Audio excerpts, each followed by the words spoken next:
Everything is flux. Heraclitus, 535 to 475 BCE. Where other early Greek philosophers seek to uncover scientific explanations for the physical nature of the cosmos, Heraclitus sees it as being governed by a divine logos. Sometimes interpreted to mean reason or argument, Heraclitus considers the logos to be a universal, cosmic law, according to which all things come into being, and by which all the material elements of the universe are held in balance. It is the balancing of opposites, such as day and night and hot and cold, which Heraclitus believes leads to the unity of the universe, or the idea everything is part of a single fundamental process or substance, the central tenet of monism.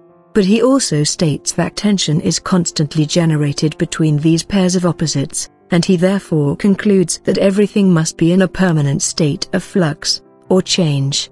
Day, for instance, changes into night, which in turn changes back again to day. Heraclitus offers the example of a river to illustrate his theory. You can never step into the same river twice. By this, he means that at the very moment you step into the river, fresh waters will immediately replace those into which you initially placed your foot, and yet the river itself is always described as one fixed and unchanging thing. Heraclitus's belief that every object in the universe is in a state of constant flux runs counter to the thinking of the philosophers of the Milesian school, such as Thales and Anaximenes, who define all things by their quintessentially unchanging essence. In context, branch, metaphysics. Approach, monism.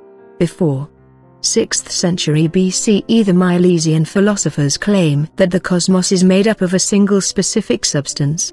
6th century BCE, Pythagoras states that the universe has an underlying structure that can be defined mathematically. After early 5th century BCE, Parmenides uses logical deduction to prove change is impossible. Late 4th century BCE, Plato describes the world as being in a state of flux, but dismisses Heraclitus as contradictory. Early 19th century Georg Hegel bases his dialectic system of philosophy on the integration of opposites. The road up and the road down are one and the same. Heraclitus,